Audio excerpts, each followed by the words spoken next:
Hello and welcome to the EDHRECast, where we're all about commander, data, and dad jokes. I'm Joey Schultz, and I'm joined by my fantastic co-host. I'm going to introduce him first. It's Dana Roach. With this Doctor Who set coming out, I've been thinking a lot about what would actually happen if there was a Dalek attack. So I called my local congressman, and he said steps were put in place. So we should be fine. Oh, because would that really work? Just stairs? Oh, no. They fly. They fly. Did you look at the cards? Well, in the episodes they fly too. The old ones. We'd be fine with the old ones, I suppose. And you can already hear her. Y'all, we are so excited to be joined by the one, the only. It's Anna Margaret on here on this episode to talk about Doctor Who with us. Hi, Anna. Hi, I'm Anna Margaret. I am so unbelievably excited. I've made the joke that magic and Doctor Who are two of my very favorite things, and so bringing them together has created a monster, and so I'm very excited. We're really delighted to have you. First of all, it's always been really fun to play with you on our stream. It's been fun to meet and play games with you at events, to see your cosplay at events, and you've been cosplaying the Doctor Who cards as they've been coming out, and they are fire. And also you're just such a fantastic ball of joy to be around. So thank you so much for gracing us with your presence on the show. We're so delighted. Thank you so much for having me. I've been told my whole life I can hold a conversation with a brick wall. So it's always nice when there's actual other people, not brick walls, there to talk to, because I feel like the conversation goes even better. That's really funny. And I also really quick, I've got to plug, folks, please check out Anna's YouTube channel. We will have it linked in the description of this episode. Anna, you are so good at putting together amazing YouTube videos that are super informative and super fun and enjoyable. So y'all, seriously, go check out her material. It's fantastic. I really appreciate that. This is one of the rare moments where I get to use my master's in teaching is with my really fun YouTube videos that I love making. So I really, really appreciate all the support and anyone who checks out my channel. Yeah. That'd mean a lot to me. So thank you. Well, I'm going to also do a shout out real quick. Matt and Joey and I will all be at the MTG Summit in Salt Lake City coming up very soon here, October 26th to the 29th, I believe that sounds right. Mm-hmm. So if anyone's there, stop by and see us. We'll be playing games and just all over the place, enjoying magic with friends. Heck yeah. And you know what? While we're doing shout outs, let's also give a quick shout out to Chase, aka Mana Curves, for helping me with the post-production of the show. Chase, we love you so much. We'd also like to shout out patron Mal Masterson, who I'm assuming is the descendant of old Wild West lawman Bat Masterson. And if I'm wrong, don't tell me that. I'm just going to assume because that's a pretty cool person to have for a great-great-great-grandpa. So Mal Masterson, thanks for supporting the show, and your grandpa was pretty rad. I was actually going to say Masterson's such a fitting name because isn't the Master a character in Doctor Who? That's true, yeah. Yeah. Yeah, thank you so much for the support, Mal. And actually, Anna, by way of our show, I've got to introduce you here properly by giving you a proper introduction with a dad joke. And so I don't know if you're familiar with this particular phrase, sort of a meme around the internet, but I think it applies to Doctor Who because of a specific card that I saw. I might refer to you and say, she's an icon, she's a legend, and she is the moment. Now, come on now. And there's a card called The Moment. And I'm just hey. So played by Billie Piper, the very best. Yeah. If you haven't spent time watching the 50th anniversary episode, that's the one you gotta watch. Completely over my head. I only knew enough to make a very silly joke that 12 people out there will get, but I appreciate all 12 of them. So they'll be cheering. Everyone will be cheering. Yeah, we just we had to introduce you properly with a dad joke. That's just how our show works. Okay, well, I'm ready. I have one of my own. I'll go for a knock knock joke. So knock knock. Who's there? Doctor Who? Dang it. Okay. You already knew it. You can see it coming, but it was still funny. It was still good. Wow. Yeah. There's brevity's the soul of wit, as they say. That was so well done. All right, let's get into it. We're here talking about Doctor Who cards. We just want to geek out about Doctor Who stuff with you. I'll admit, it's not really Dana and I's forte, nor is it Matt's. So frankly, Anna, we're just really excited to have you, an expert, on to tell us what these cards even mean. I am so excited. I feel like it's been, you know how you have like things that run through your head and like sometimes it's like, oh, I need to go grocery shopping and I need to do this. I've just been like, I should rewatch that episode of Doctor Who. Or like, oh, wow, what if I paired these two together to make a new deck? And so it's been just consuming all my thoughts. Yeah. So, I mean, when it comes to all these cards, where's the best place to start? Like your favorite Doctor? What are the cards that have caught your eye the most? I think what's really like kind of fun and a little bit unique to Doctor Who is that so many people really identify with a particular doctor. They claim like their doctor, like that one's my doctor. And so I think a lot of people are going to approach this set, if they're already a fan of Doctor Who, with who their doctor is. And especially those doctors that came kind of after in the in 2005 and later with kind of the new Who. I feel like lots of people are going to be like, oh, 9, 10, 11. And so they'll kind of like claim those doctors. I think, you know, in a large way, some of old Who's a little bit inaccessible because without really thinking, they taped over a lot of the old episodes. And so I think it's really hard to rewatch some of those really old episodes.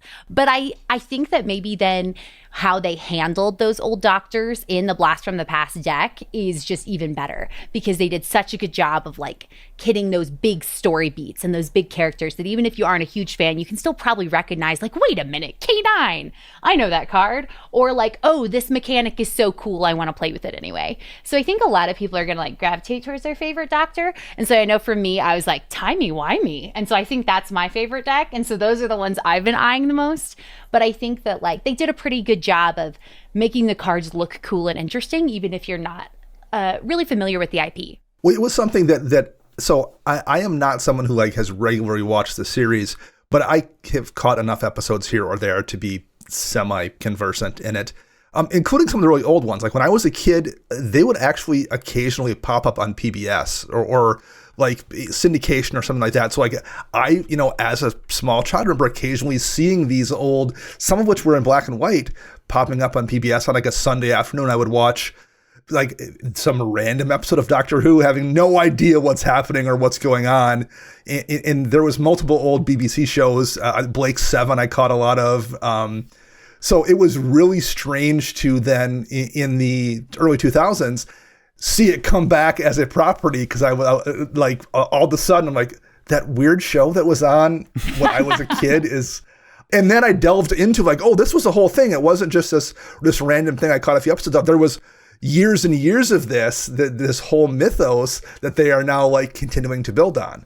So that was pretty eye-opening for me to like realize it wasn't just this one kind of weird off thing. People loved that property and have continued to make new fans over the years too. It's pretty amazing. It is kind of wild to think about how it's been around for, 60 years. And there's literally, just looking at the television shows, there's over 380 hours of like Doctor Who television, which like just feels kind of wild if you think about that number. And that's like not even including the other properties or other like parts of it where they have, audio shows or they have comics, like things like that. It's kind of like wild to think about just how much Doctor Who that Magic tried to squish in to like 4 precons. Like that's kind of crazy. That's what I was gonna say. There's like 229 new cards here, and 85 of them are legends. Like there are 85 new legendary creatures in this set. That's a lot. And with the Doctor and the Doctor's companion thing, especially, there are so many new combinations that you can pair together, which is really clever, knowing the conceit of the show and that they've always got that companion who's, accompanying them around doing a whole bunch of mischief out there in the timey-wimey world. Like, it's very evocative, even to me as like a kind of a passerby in this. I'm just like, oh, that's really well done. Also, though, there are 85 new legends, and it's just like, if we thought that they were making a whole lot of legends in every set before, this is kind of yet another one of those explosive moments of like, whoa, and there's a lot of byproducts that happen as a result of that. So yeah, there's a lot of Doctor Who, and there's a lot of Doctor Who in Magic now, too. They squeezed a lot in, you're right. I would be one of the people who would riot, though, if one of the companions or doctors was made non-legendary. Like, I think that, like, with kind of the mythology around what makes something legendary in Magic, I think that like these characters that are heroes in like all of these stories, like I feel like it'd be weird because which companions wouldn't be legendary? like the Doctor, these are just regenerations of the same character. Like, are you going to make one of the regenerations not legendary? Right, like, right. I feel like that's just like such a tough place to be. And so I think it's like kind of understandable that Blast from the Past needed to have a legendary theme or like a legendary sub theme. Like they had to, because if you're going to try to have Doctors 1 through 8, like I don't know, you have to make it a big part of that. Mechanically, too, I think it's interesting. And we guess we mentioned the Doctors and the companions. Rules-wise, how that works, it's very similar to the partner setup we've seen before. This is kind of probably the fourth iteration of partner we had, where we had original partners where anything with partner can be partnered with something else with partner. We had the partners with, where it had one specific partner. We had the kind of friends forever partner pairing, where it was just this little set group that could be partnered with one another. And in this case, we kind of have two groups, Doctors and companions. And any Doctor from anything from that column A can be partnered with anything from column B, but you can't match two Doctors. You can't match two companions. It's a lot like backgrounds. Yeah. Yeah. But logically, number one, it makes sense in terms of the show. But number two, like mechanically, I think that's kind of smart too, because it limits the problems that can pop. Like when WotC's playtesting this stuff, you have to consider every possible combination. Just by putting things in column A and column B, you're automatically like eliminating a chunk of the things you have to playtest. It makes it way easier for them to focus on, okay, these are the possible combinations. This is what we have to worry about. And also, you're not dealing with like bleeding over. Is the Doctor going to be paired up with, Crom or like something from like the previous partners as well? Like, yeah, the amount of they've limited the possible things that could go wrong here, and I do like that, as well as a lot of the mechanics are a little bit parasitic, but not in a bad way. Yeah. They care about Doctors, they care about some of the time travel stuff. That's a new mechanic for the set. So again, there's a lot of powerful stuff here, and there's a ton of cards I want to put in my decks. But there's also, I feel like, a speed bump for a lot of these things too, where they've contained a lot of the power somewhat to just the cards in this set. And I think I quite like that design, I guess, is what I'm getting to. There's a lot of powerful things here. They found a way to make powerful things, and they've found ways to contain it a little bit too, so it's going to cause maybe less problems than, some things in the past we've seen. I kind of agree with that too, because there's that brief moment when I first saw like Rose's card spoiled. I think it was at one of the Magic Cons, and I was like, can I partner her with like Morphon the Boundless or something? Like, right, can I like partner these companions with shapeshifters? And you can't, because they have to be partnered with like a Time Lord, or that's the only type.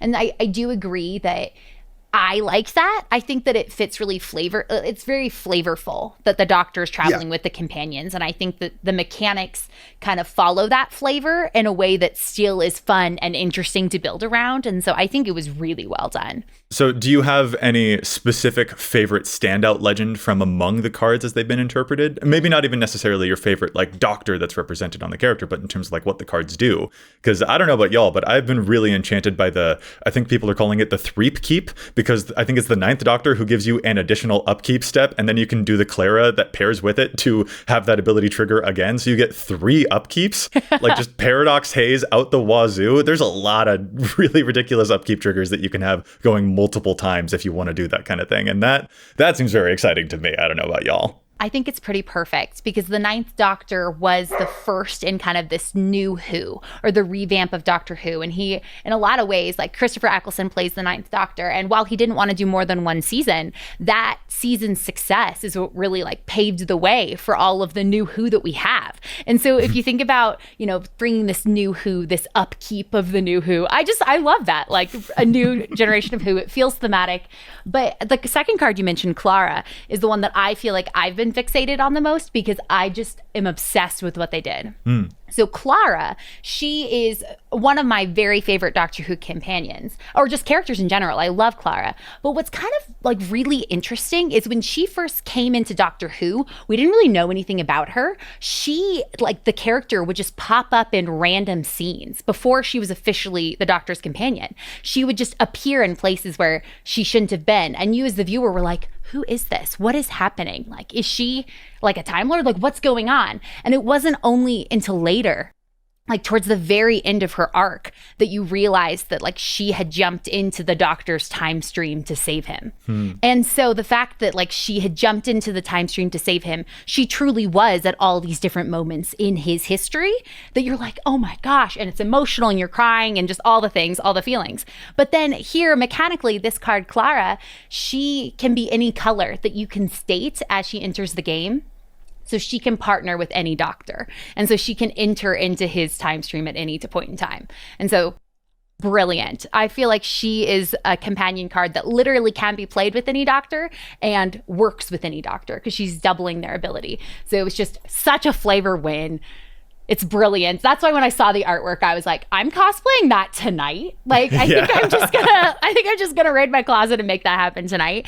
But I think that card, that is one in particular I've been really fixated on. And I know I've already been plotting what Doctor I want to pair her with the deck I want to build myself. Which one? Which one is that? I'm gonna build the War Doctor, I think. I'm just like such a fan of like those types of mechanics. Like I have a Joda deck, like Prosper Tomebound. Like I love, you know, playing from exile or exiling or things like that. And so the War Doctor, one, just story-wise is so fantastic and flavorful. But then also mechanically, I'm like, ooh, I love that. So you talk about the Clara mechanics, and I think that's one thing on a high level I definitely noticed with this set. I feel like the Doctor Who IP lends itself to a lot of weird and creative things in terms of mechanics in a way that perhaps the Lord of the Rings IP didn't.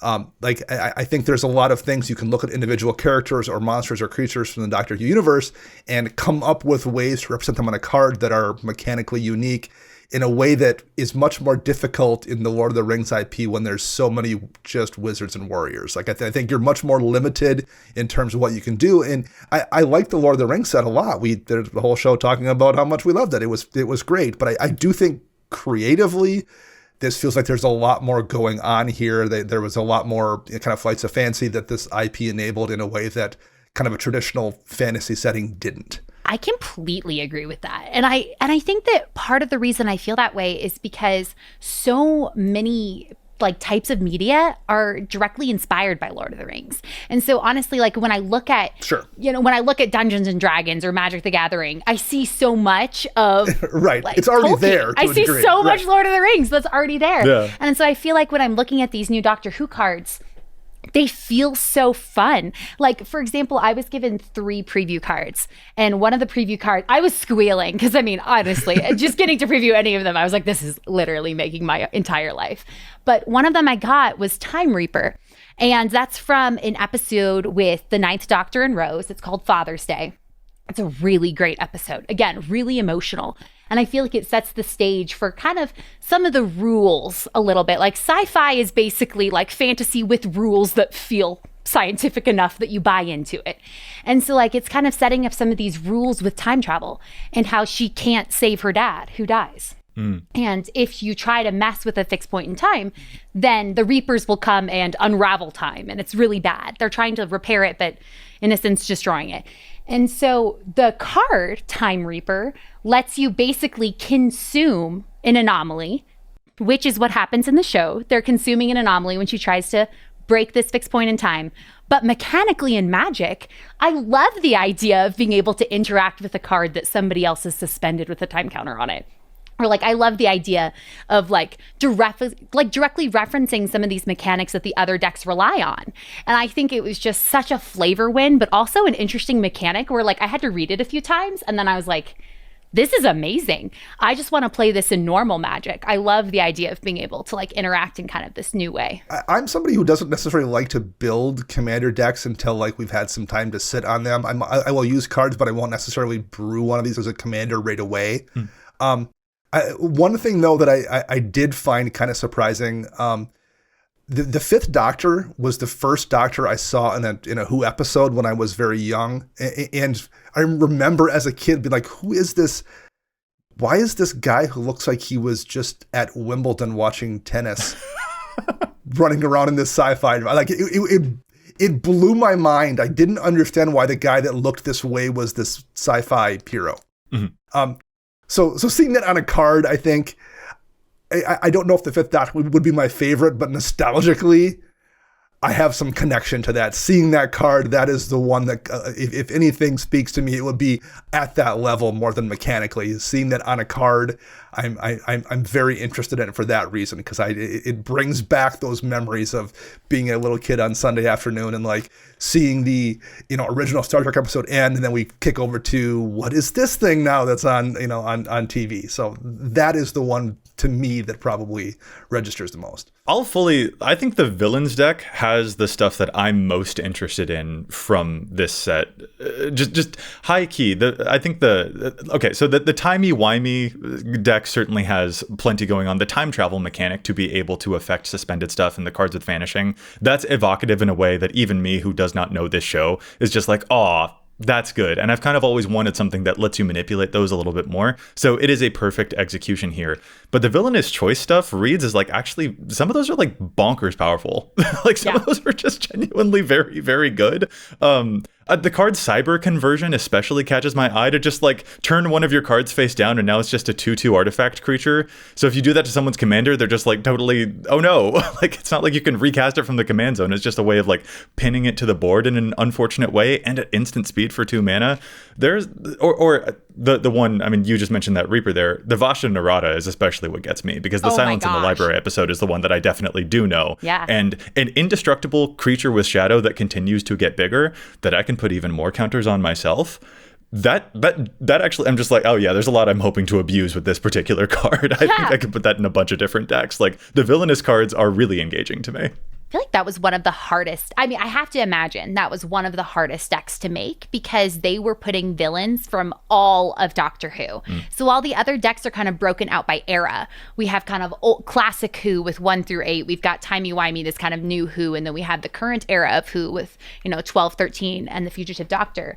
We have like in the villains deck, all of it, all the villains, like kind of smushed together, and I think it's brilliant. I think that the villain deck has kind of the most like standalone cards that I feel like, oh, that's a really cool card, that I think kind of almost transcend the set a little bit, that like you could see played in a lot of different decks.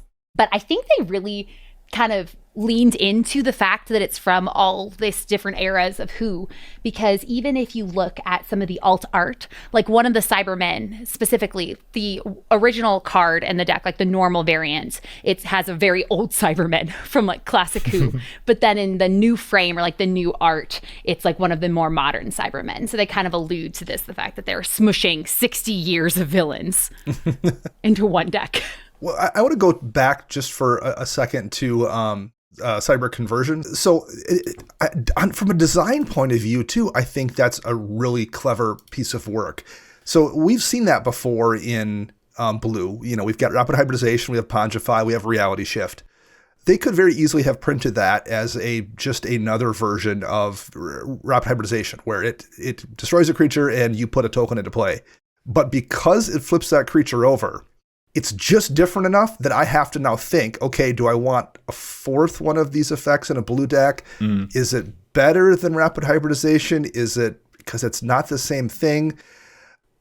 I really like that they've put me in this position where I have to think about that and make that choice, versus if they just printed the third version of Pongify, like they did with Rapid Hybridization, well, then you're like, I just wanted to run all three or just ignore one. Like that's a much less interesting decision to make. So they could have very easily done that, and mechanically that would have been perfectly fine. But the fact that they did it this way also not only makes it an interesting lore card in terms of Doctor Who stuff, but like even if you don't care about Doctor Who and you're just like looking for cards for your blue decks, it's a decision you as a brewer have to make versus just auto including something because it's good. And I think that is excellent design. Oh, I completely agree. I also feel like it's so interesting because I love campy sci-fi. Like I'm obsessed with Star Trek and Doctor Who, like John Carter, like I own it. I love this type of sci-fi. But I also really like thinking about what makes a villain. And I think when we think about villains in a lot of these different media, like a villain is really only as like scary as, like, I mean, a hero is really only as good as a villain, or like the villains that they're up against. And I feel like villains are scary when they tap into those innate things that we fear. And I feel like we specifically, like as Americans, really fear this loss of identity or like this idea of like loss of your individual like nature or your individual person. And I think we see that with like the Borg. Yeah. And how this idea of assimilation is like the Borg were so terrifying because you have this complete loss of identity. And the Cybermen are so scary because it's, you're upgraded and you completely lose this identity. And there's been some changes to Cybermen lore, but originally it was that humans just kept upgrading themselves until they upgraded themselves into the Cybermen. And they're just humans from an alternate dimension that upgraded themselves to that point. But I mean, I think that... Oh, Siri tried to chime into that conversation. I think... But I think like it's kind of interesting because when I first heard about the Phyrexians, my brain immediately went to the Borg and the Cybermen because I'm like, oh, they're like corrupting. They're like taking this and they're transforming it into something. I think mechanically like taking the card and physically turning it over and being like, yep, you're not that anymore. Now you're 2/2 Cybermen. I love it. Well, and especially the way that they're used in some of these cards, like Missy, who I know you have cosplayed as. My fave.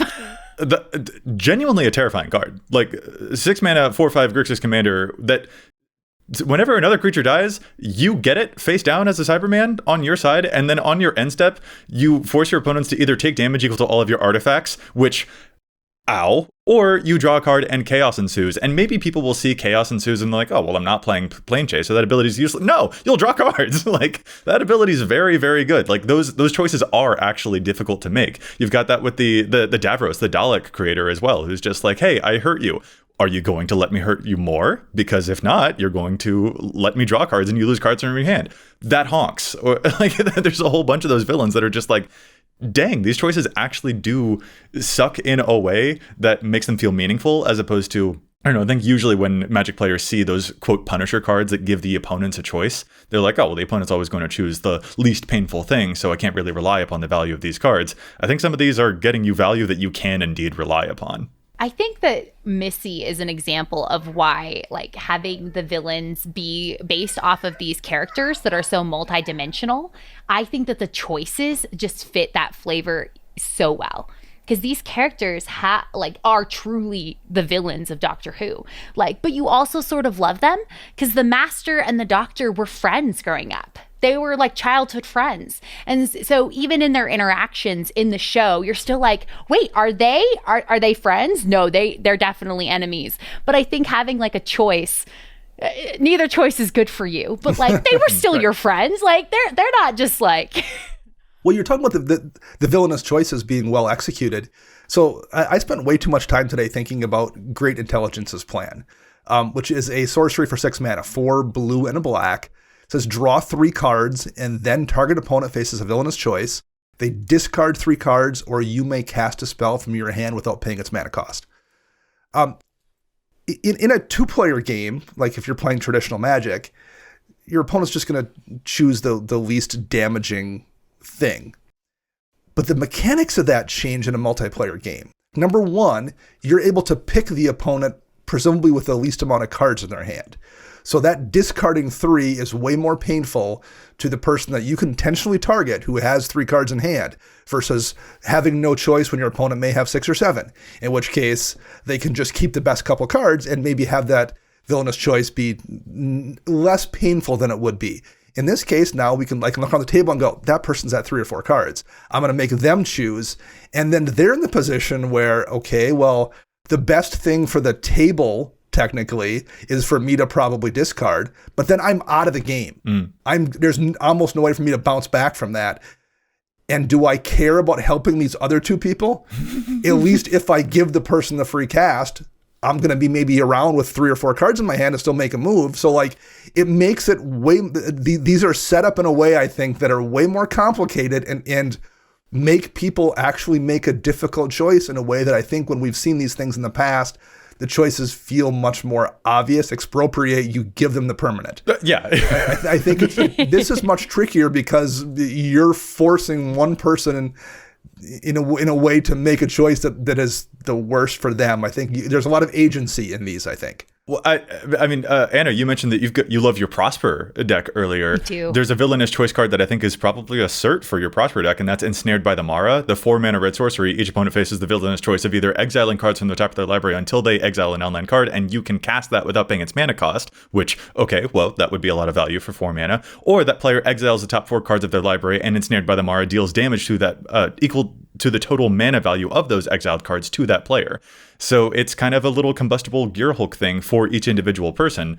And like, there are going to be moments where you've like really pinned people into a tough corner when you cast cards like these. And if you are playing something like Prosper that is going to give you benefits off of exile, and maybe if you're also playing, I don't know, the new Flaming Tyrannosaurus, which also deals a bunch of damage when you cast stuff from exile too. There's a lot of stuff that cares about casting from exile in this set that cards like Prosper are going to benefit from. And like, yeah, they do put people into those actually difficult positions of not knowing what they can afford to lose. In there's situations too where like if you're playing an Dragon deck, are you willing to risk you flip 3 Yeah. 6 or 7 drop dragons and dome yourself for half your life total? Right, exactly. Like, maybe if you're playing a Goblin deck and you're like, okay, I'm probably going to be okay. I'll take maybe 6 damage worst case, but like, yeah, again, it's going to sculpt itself to the game and the opponent you're playing in a lot of interesting ways, I think. It's the fall season, which means it's time to stay cozy, and that doesn't just mean outerwear. You can cozy up in style with the unmatched comfort of MeUndies, the softest and most breathable underwear and loungewear. I've been a fan of these for a long time now, and I'm delighted MeUndies is sponsoring this episode. They really are just dang comfortable. Miles and miles better quality than the stuff that you'd find at like the usual department store. Plus, when clothes fit good, you feel good. So don't settle for undergarments that make you feel only alright when you could wear stuff that feels fit and fun and comfy. MeUndies use sustainably sourced materials, their signature tense micromodal fabric is super soft and stretchy, and they have a wide range of styles, from all-black classics to fun seasonal prints, plus a bunch of different types of cuts for whatever suits you best. To get 25% off your first order, plus free shipping, go to MeUndies.com/EDH. That's MeUndies.com/EDH for 25% off plus free shipping. MeUndies, comfort from the outside in. This episode is sponsored by Mint Mobile. It really feels like things just keep getting more and more expensive these days. And I don't know about you, but as that happens, I just start looking for any ways to save. And man, you know what I don't like? Surprise fees and overages from my wireless provider. Increasingly pricey bills from my wireless provider. And you know what Mint Mobile doesn't have? Those! For a limited time, wireless plans from Mint Mobile are just $15 a month.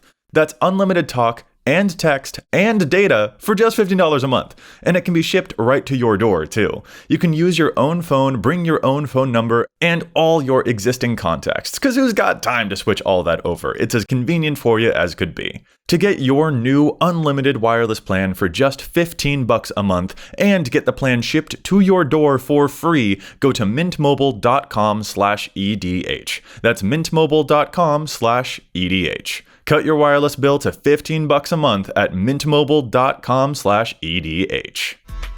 Kind of circling back to Missy, I think that Planechase is so perfect for this set. I know people have different opinions about Planechase, but I think that like in a story that's all about traveling through space and time, this is the set. Like these are the decks to have Planechase, and I really like a lot of the Planechase cards. Is there a specific one that calls out to you, do you think? Or so when I was looking through the cards, I love how they have all the doctors, and I was curious if they would have the Metacrisis doctor, which is the human Metacrisis doctor. Basically, there's all those things that happen in a show that you try to describe it to someone and they're like, okay, but basically the doctor was regenerating, cut off his hand so that he wouldn't have to regenerate. There's this hand here, flash forward lots of time, and he channels a bunch of regeneration energy into his hand. It grows into another human. It's whole thing. But I was curious. I'm like, are they going to have it? Will they have this card? And they have it as a Planechase card, the Metacrisis. And so I was like, look at that. It's there.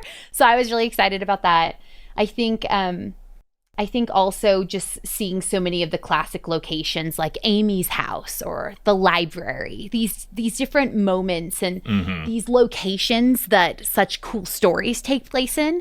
And you might not have a magic card of a location. Sometimes you will have a magic card of a location. But I think that the Planechase cards give the opportunity to have lots of these iconic locations that are so evocative of their stories that you might not have seen in a card. And so I love that. I feel like it was a really cool way to have all those nice locations. Well, and not only with the Planechase cards, but also with the sagas that they introduced, which are, for each Doctor, they've given a saga that is an episode from that particular actor's run, which is really, really cool. I think people will probably be astonished that we haven't mentioned Blink yet, but that's definitely going to be one of the most iconic ones of those, because those Weeping Angels are such a huge iconic piece of lore from the Doctor Who thing. But Trial of a Time Lord, The Parting of the Ways, Genesis of the Daleks, and I'm reading out those three because those three actually strike me as like very, very good. In addition to the fact that it's just neat what they've done here, but like. Genesis of the Daleks making more and more and more and more Dalek tokens over time. Yeah. Like, I guarantee that I'm going to run into that in Matt's Saga deck one of these days. Like, it's absolutely going to happen. Or Trial of a Time Lord, continually exiling your opponent's stuff and then seeing whether or not they get them back. But you can just keep targeting their commanders over and over again, and they're like, do I put that in the command zone or keep it in exile? They're probably not going to let me have it. Like, some of those cards are messed up. Like, that's really cool, but it's also just a great story translation in addition to get not just locations, but also like directly the episodes. Yeah, there's a lot of stuff that interacts with, that cares about Sagas, interacts with Sagas here. It cares about Doctors, the Planechase stuff. There's a lot of things about cards that reference, the various Planechase things as well. But despite all of that, it doesn't feel like it interferes necessarily with you running these cards in decks that don't care about those things. And to use an example of why I feel that way, I've started with my deck upgrades for what cards from here I want to add. And while I haven't finished it yet, so some cards might not make the cut, at least looking at it right now, I will be adding more cards to decks from the Doctor Who Commander decks than any set this year. Yeah. So any 300 card standard set, commander set, whatever, there's more cards going into my decks from these 4 commander decks than any previous release they've done. And that's despite there being mechanics in here that my decks aren't going to interact with, whether it's the Doctor, the companion stuff, the Planechase stuff.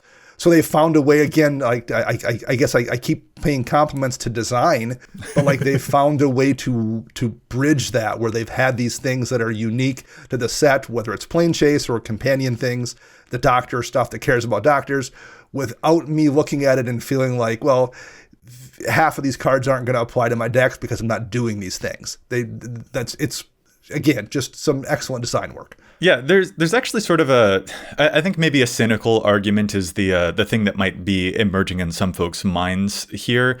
Because Dana, I agree with you. Like, a lot of these cards, especially cards that go in the 99, some of these strike me as like, oh dang, these are really good cards. Like, oh whoa. And personally, I would put this set probably the power level of specifically the cards in the 99. I'm not going to say the actual legends necessarily, but some of those cards that go into the 99 strike me as being above maybe the power level of the Warhammer set, for instance. And so the cynical argument that sometimes comes up with the Universes Beyond IP crossovers is that I think players are worried that maybe Wizards of the Coast wants to push power levels in those things to make them feel like must-have cards that therefore people will buy, and that guarantees that the set will sell and stuff like that. The thing for me is that when it comes to different IPs that if you're trying to court those audiences, each of those audiences is going to have different expectations of power levels. I think it's very fair that, for example, fans of Dungeons and Dragons would expect a different type of power level than fans of Warhammer or fans of My Little Pony. And they're not all going to be catered to with the types of designs. And in general, I think that Wizards is actually very good at understanding what those players will expect when they arrive into a new game. Mm-hmm. So some of those things like the Vanishing and the time counters, those are perfect.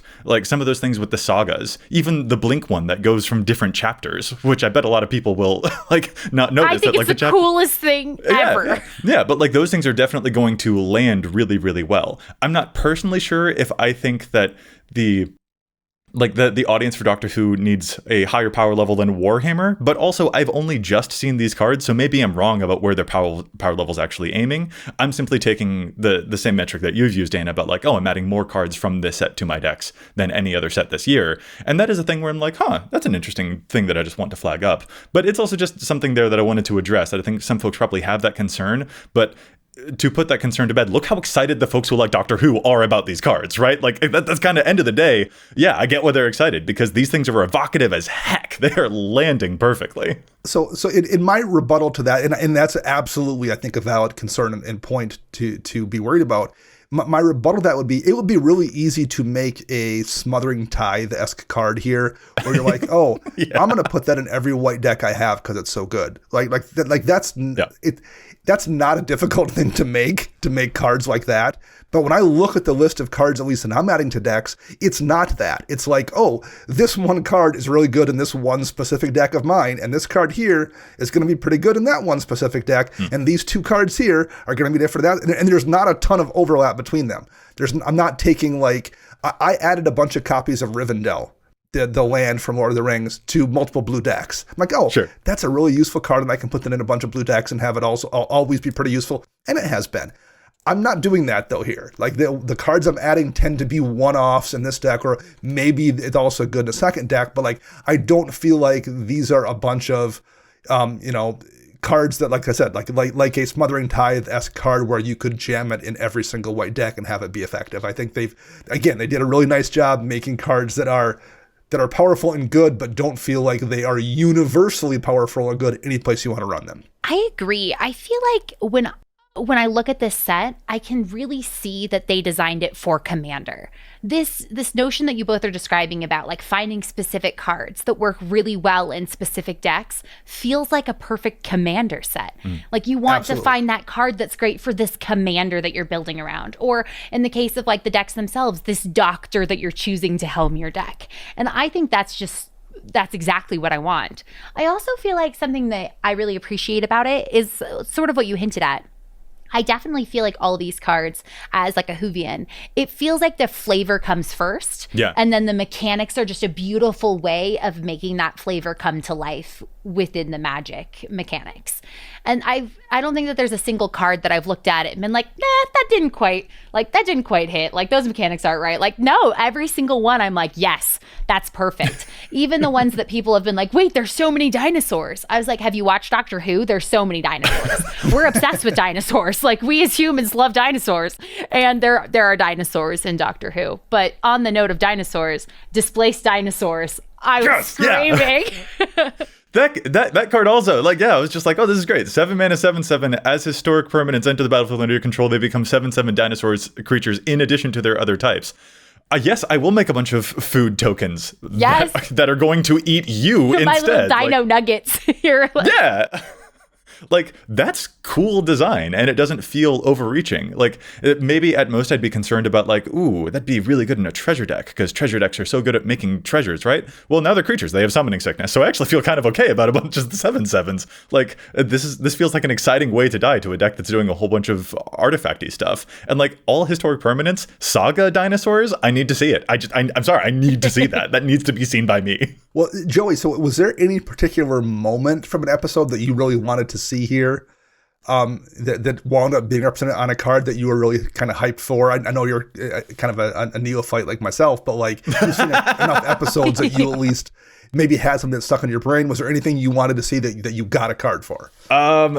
This is tough. I know about the 4 knock 4 times, and the card for that. I'm going to level with you. I don't know if it achieves the flavor for me because it's just a really good white enchantment for drawing cards. And so I'm not sure if I get the flavor connection, but I am just like, hey, yeah, there it is. And also that's a really good card, especially if you can proliferate those vanishing counters to make sure that you keep on drawing cards. Like, that thing's actually just kind of wildly good. And then I was anticipating what Everybody Lives would look like. Oh. And people seem real happy that, yeah, I'm going to let you take that one, Anna, because I know everyone likes this card. So This was the first episode I ever saw of Doctor Who. Everyone lives is from The Empty Child. It's a quote from the Ninth Doctor towards the end of the episode. And so you may have seen the gas mask child where it's like, are you my mummy? And so it's like that kind of, there's lots of memes and GIFs all over the internet. But it's one of the scary episodes. And it was the episode my friends showed me to get me into Doctor Who. So it was the first one I saw as like a, youngish teenager, and I saw it and I was like, I love this. And so that was the episode that got me into Doctor Who. So I was really excited to see what cards would come from that episode, and it's perfect. I already joked, I'm like, I think I'm putting this everywhere because 1, it was my first episode of Doctor Who and I love it, and 2, it's a really good card. And so I was very excited. Yeah, the 2-mana white instant. All creatures gain hexproof and indestructible until end of turn. Players gain hexproof until end of turn. Players can't lose life this turn, and players can't lose the game or win the game this turn. That'll mess up a couple of people's board wipes. I'm going to level with you. I'm certainly not going to play it over like Heroic Intervention if I have the opportunity for either one in the deck, because I want to protect my stuff over other people's stuff. I'd rather use a Tef Pro on my stuff than everything else. This card does seem like it might get a little bit annoying if it's put underneath an Isochron Scepter that can keep on casting it over and over again and stop anyone from winning. Not gonna lie, that sounds like not a great time. But this can pull off some really annoying tricks when someone thought that they were about to like clinch victory, and then you're really going to stop them right in their tracks. Yeah, it's good to see, because I know that that's one that everyone was certainly going to be anticipating. Yeah, well, the quote is just so iconic. Like, everyone lives, Rose. Just this once, everybody lives. Like, it's so iconic. So having everybody live. Yeah. They just flavor win, and the artwork's so beautiful. I picture myself stopping a Thassa's Oracle win with it, and I'm ready. Yeah. That's especially good, because then they've got no library. This feels like a very direct counter to the Thassa's Oracle stuff. It's just like, no, you're done with that, and now your library is completely empty. Good luck on your next draw step. Exactly. How about you, Dana? What were you anticipating most? I was really curious to see how they would do the Vincent and the Doctor, because I knew they were going to have to do it. I was like, target player has to cry. I didn't know what it was going to wind up being. And while I think the card doesn't necessarily, Ecstatic Beauty being the card, I don't know how closely that represents anything from the episode. The fact that it's a very like Van Gogh-esque piece of art on the card is a fantastic little detail that I think more than makes up for the fact that it's basically just kind of a good red draw spell.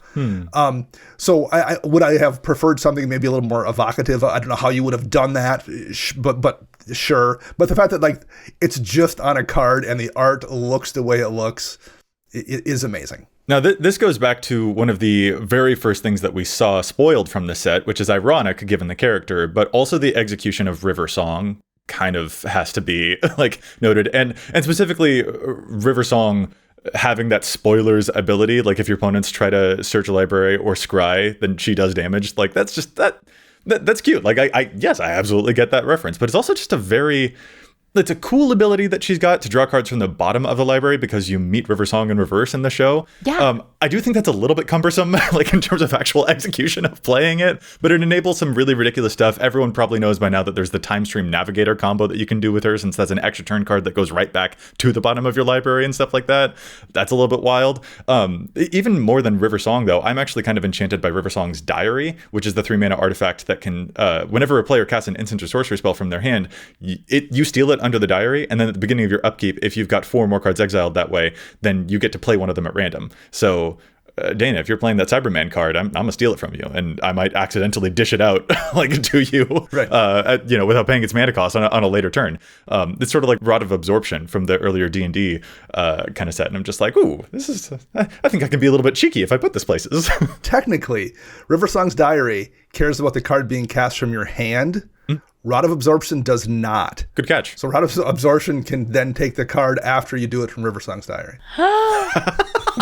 I just was looking at that several hours ago was the only reason it's fresh in my brain. Oh, wow. That's so silly. So sonic screwdrivers are just such an iconic thing from Doctor Who. We got the sonic screwdriver cards, but I also like when they appear in the art or kind of in the flavor mechanics of a card.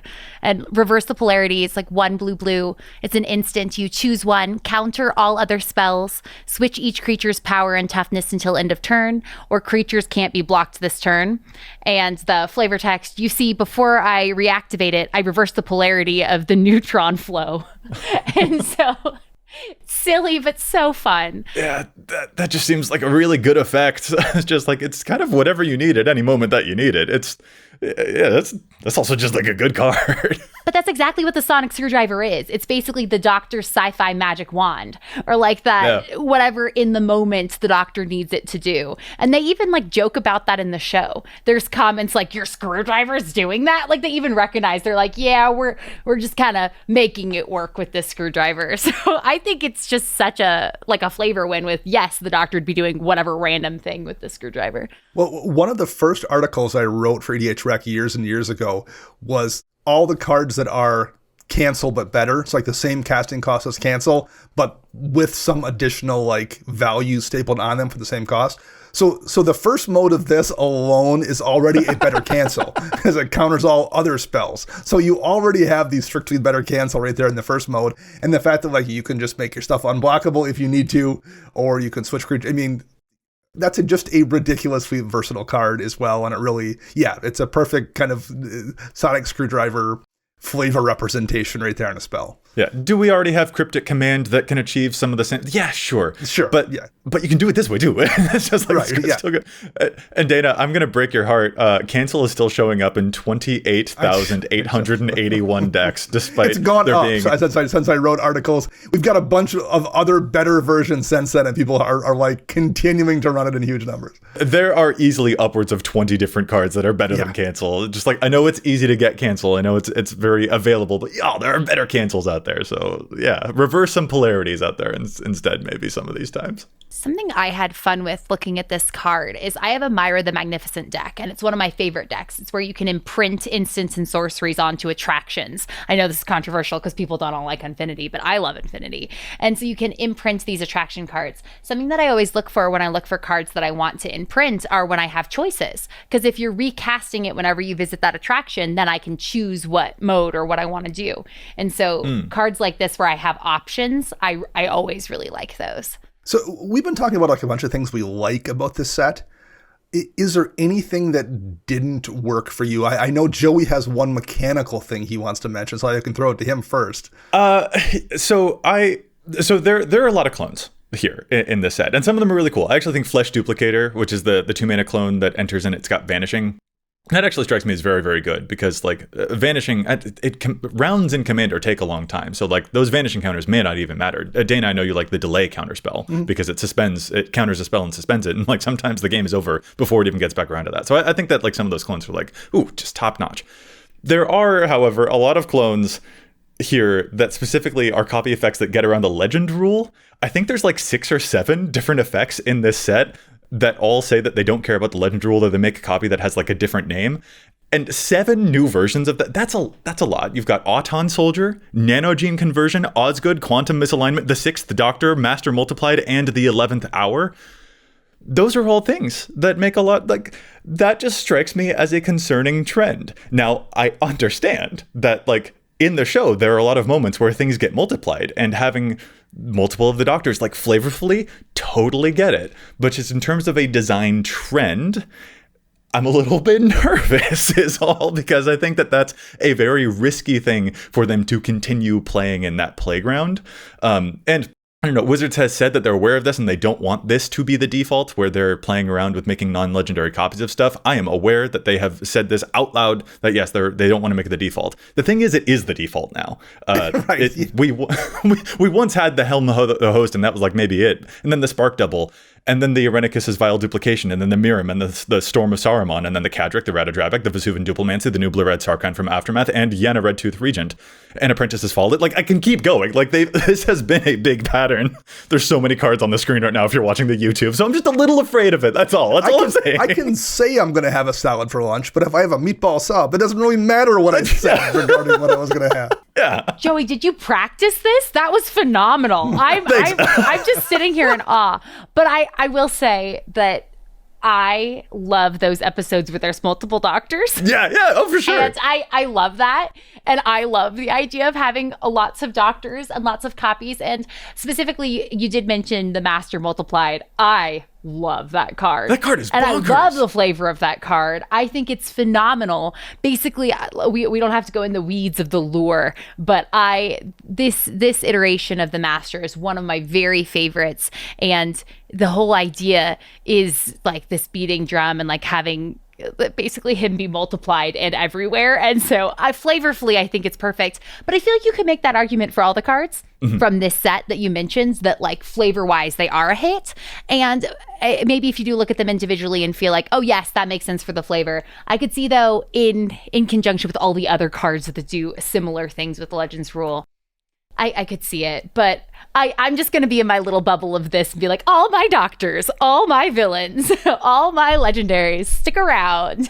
For sure. And like that Master Multiplied card is especially just again, I want to linger on that one because that's the one that has Myriad. It's the Rakdos legend that doesn't. And those copies stay. Yeah. It says Legend Rule doesn't matter, and the triggered abilities you control can't cause you to sacrifice or exile creature tokens you control. So you keep the Myriad. So this thing attacks once, suddenly there are more. Then each of those. And have Myriad. Yeah. Oh, it's beautiful. They took the episode, they took that arc, and they put it on a card, and it's just as terrifying as you would expect him to be. That one, and also like the other Myriad card in the set is the Cyberman Squadron, which gives your non-legendary artifact creatures Myriad. And that the 7-mana 5/5, it's just good for an artifact deck. Like, yeah, I'll totally have more Angels of the Ruins and more Mirror Battle Spheres. Like, those Myriad cards are good. And if you can keep around multiple versions of that legend, yeah. So again, and in any individual one of those things, like you said, totally makes sense. The justification's there. It's just an overall trend that I'm a little bit like, ooh, I have a nervous moment here. And so I just wanted to, that's the thing, Dana, to answer your question for me, is that I like, but also I have nervousness. It's a thing we've talked about on the show before.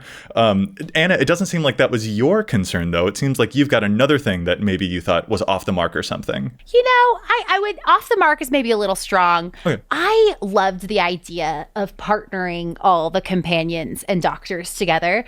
And I was a little sad that sometimes the colors made it such that with the precons, you couldn't have the doctor and the companion that traveled together lead that particular deck. You'd have to remake it. So an example was like Martha. I love Martha, but Martha is a blue card. And so she's a blue card, and she traveled with the 10th Doctor, who's blue-red, and so together the two of them couldn't lead timey-wimey. You'd have to just make an Izzet deck, which is fine. Izzet's awesome. I love Izzet. But you'd have to like do some switching before you could play the two of them that traveled together with the deck right out of the box. Like you couldn't do that. And there were a few other ones as well where you're like, oh wait, Bill can't partner with 12 and lead Paradox Power right away. You'd have to change it because Bill's red, and you know. And so anyway, that was just like it's a minor thing, but I was like, that's a bit of a bummer that you'd have to remake those decks before those two that traveled together could travel in this deck. That makes sense. But at the same time, I would hate for them to have sacrificed the character's color identity. I feel like they did a good job representing the companions with the color identities they chose and the mechanics they chose, and I wouldn't have wanted them to sacrifice that just to get them to be the correct color for that. So that's why I would say like Urk is strong, a little bit like, oh, I guess I have to get multiple sets to build all my decks, you know, sort of feeling. Sure. Well, you know, a fun thing that you can do with the 12th Doctor, because that's the one that demonstrates, so you force people to copy your spells, and then you get more triggers off of that. I recommend maybe some of the pact cards where you have to pay a cost on your upkeep or else you lose. It's sort of like a little hive mind at the command zone that you can really mess up people's day with. So watch out for that. There are some broken things that these doctors can do. Heck, Anna, you mentioned that you were building the War Doctor. I don't know if you've seen the interaction that one has with the Ryan Sinclair card, which exiles cards off the top of your deck until you hit a non-land card. And well, it's an individual trigger, right? Each time? Yep. So the War Doctor will get progressively more and more of those time counters, and then when it attacks, it deals damage. So if you actually load the deck with nothing but lands, like you've got a 3-drop and a 4-drop, and on your first attack on turn 5, you can deal like 80-something damage. So I'm glad you're not building that pair, because that seems like it'd be pretty wild. Bit of a meme deck, but still. If you're curious of seeing that pair, Gavin, who was the lead designer of this set, did play that on the Shuffle Up and Play episode in Tuluring Community College. He played the War Doctor and Ryan Sinclair together, and it's just as crazy as you'd imagine. So it's a fun episode if you want to see some cool cosplay. Dana, let's flip your question back to you. Are there any things that you were a little bit like, aw, about? The trend continues here, I think, where Wizards sees the people like a thing and like, oh, you like cake? How about cake for dinner and cake for breakfast tomorrow and cake for lunch and cake then for dessert as well, along with your cake for your second dinner. Like, you like food tokens? You like clue tokens? You like gold? Do you like treasure? We're going to give you all of those things, as many of those things as you want, because more. We see that with the clone thing you talked about, the non-legendary clones. On the other hand, like, I don't know, if the worst thing they do is give people what they like. I feel bad complaining about that. I think they've overdone a few of these things and made it to the point where, like, if you want to make your food or your clue deck or your gold or your treasure deck, there's just all the pieces are there because they've printed so many of them, and it makes brewing those things a little bit less interesting than it might have been a couple years back. I don't know if that's a bad thing necessarily either. So it's a weird thing to complain about. I don't know what to say about it. So on one hand, I don't love it, but on the other hand, I don't know if it's bad necessarily. Like, I think gold as a mechanic, when there's a gazillion instances of gold available from a deck, it isn't a very fun time to play against. But should WotC regulate that by not printing gold cards, or should you just be like, hey man, that gold deck's really annoying and can we only play it once? So I think that's just handling things like an adult is probably better than hoping WotC just doesn't print a bunch of cards that in conjunction can be frustrating. So that's a complaint of mine, but I don't know if it's a very good one. So I'm like arguing against myself, kind of, if that makes sense. Oh, that's funny. And same with the legendary thing, Joey. Like, the legendary thing, I understand why I don't love that either, because number one, I think it tends to be used a lot when I see it. Someone who has a really frustrating commander, and then they've got 9 of those frustrating commanders. And it winds up being, and it's almost always something that's very time consuming too. But that's something that you could just deal with as a person and not like hope design works around it too. So I think it's not that big of a deal. Well, Dana, if it makes you feel better, in this set, you can just time travel so that you have to. Yeah, that's right. Yeah. There we go. Okay, but the time travel mechanic just felt perfect. I felt like a Time Lord. It's really cool. It just felt perfect, especially like on the 10th Doctor specifically, how you can pay a certain amount to time travel 3 times. And I think you pay 7. I should pull up the card. I think you pay 7 and you can time travel 3 times. I was like, this is so flavorful. This feels so perfect. I'm time traveling. Yeah, that paired with the Rose Tyler, who gets bigger for each time counter that's yes on stuff you own and each suspended card. And like, she doesn't have vanishing herself. She doesn't need. She just got them. She's just there. She just gets bigger and bigger. They're a great team. That thing's gonna hit like a truck. That's kind of wild. So, Anna, as kind of the expert here, to kind of move away from the card specifically, if someone wants to get into Doctor Who, because where do you even start with a show that's got 50 years of history and hundreds of episodes? What would be a good entry point to at least, like, maybe not teach someone the history of the show, but like to get someone hooked and make them want to go explore further? I mentioned that the first episode I saw was The Empty Child, that was very like scary, and it had this kind of big hook, this villain that felt really creepy, and it like completely pulled me in. I think while that's a great episode, if I were to point someone towards how I think they should get into Doctor Who, I think they should watch the episode Blink. And so the episode Blink is one of my very favorites, and it came out, I think, in 2007, and I love this episode because it has some of the best Doctor Who villains, in my opinion, the Weeping Angels. And it is such a good standalone episode. You can watch this episode and no other Doctor Who, and you'll be completely fine watching it, knowing what's going on. You don't need to research anything ahead of time. You can just step into this episode and watch it. And it's scary, but fun and interesting, and it gets you thinking. And I think that if you haven't watched Doctor Who and you're curious, start there. Start with Blink. Yeah, those are definitely iconic. And the way that the angels have been translated as like, oh, if people have played creatures, then you're looking at the angels and therefore they can't actually do stuff. Like, that translates so beautifully into the cards. I think there's like a lot going on that if you don't know it, it might be kind of like, well, but as soon as you do, it's just like, oh, immediately, like, yes, I totally fully get that. I was almost kind of expecting. I've heard that the Mars, there's a Water Mars episode that I've heard is also like supposed to be a thing. I don't know. I think I agree that Blink is just like, ooh, yeah, if you want to get connected, and like this is good. But I've also heard that the Mars one is also one to check out. Maybe that card, the art on that card, I know nothing about it, and like of all of the cards that I saw that made me want to find out where that episode came from. For whatever reason, that card is super evocative of a thing I want to watch. Yes, and you should watch it. It's called The Waters of Mars, and you don't want to drink water after watch for a bit. You're like, oh gosh, is this the flood? Am I gonna die?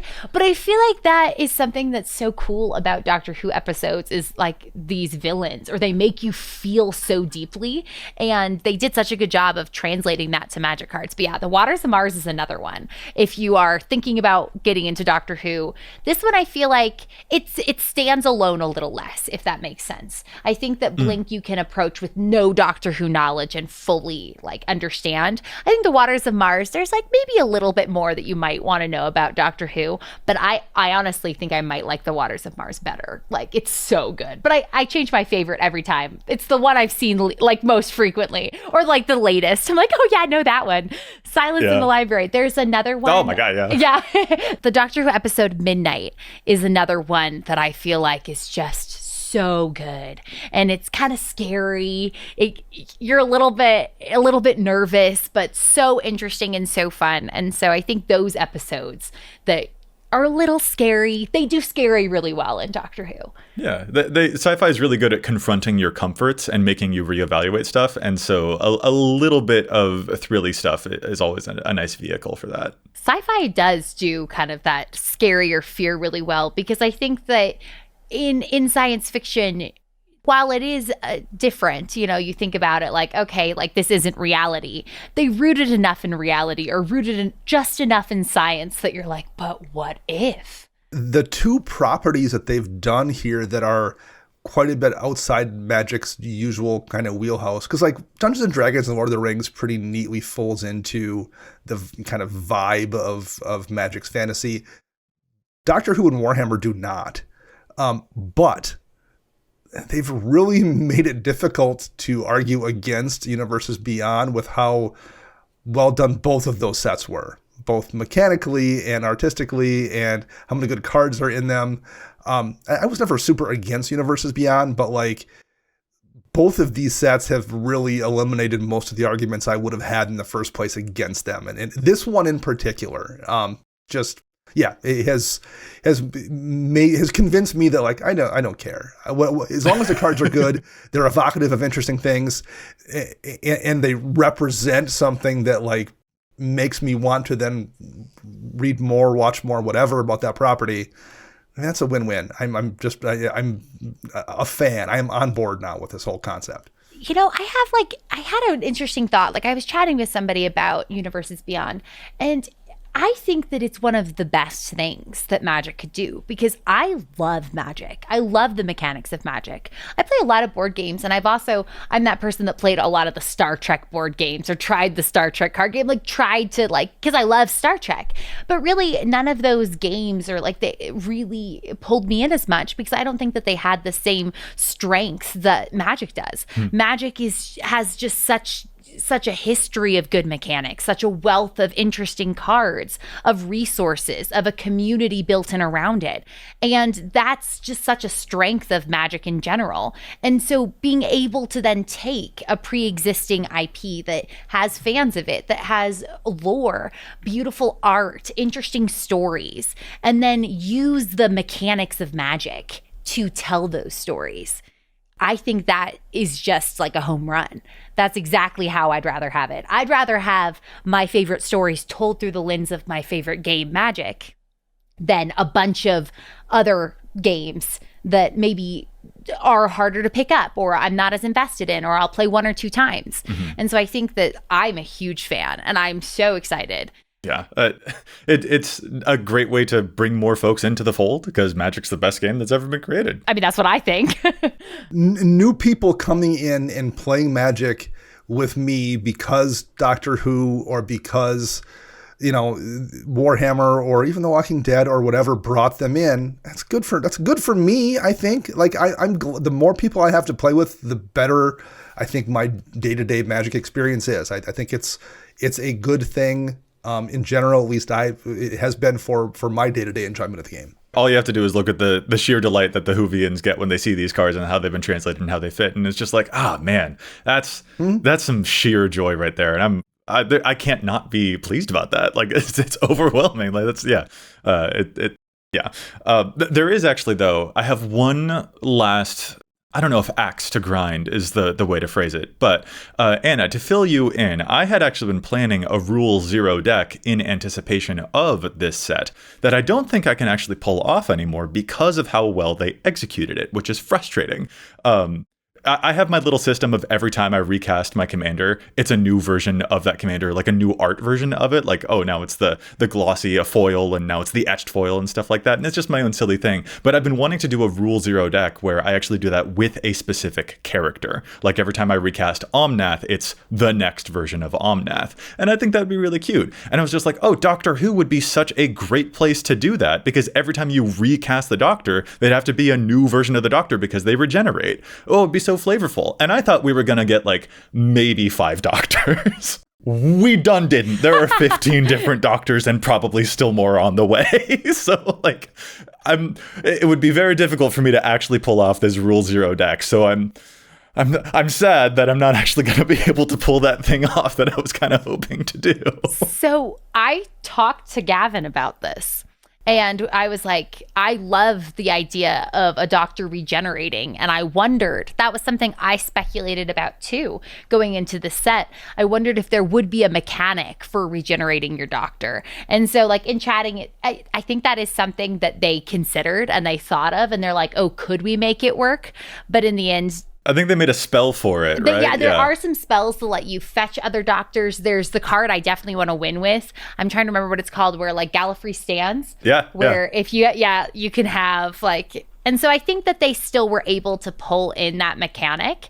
They even had like the one where like they have some cards that reference regeneration, and I think they sort of pulled it in, but yeah. I was kind of hoping we could regenerate our doctors too. What about the Master? Is the Master technically the same character? Can I do it with them? There's fewer of the Master. Yeah, the Master's the same character. Yeah, the Master. Are they really? Yeah, the Master and Missy. They're all just regenerations of the Master. So you that might be a direction to look. And maybe I can still pull this off. There's some cool Master cards. Oh, all right. The gears are turning, folks. The gears are turning.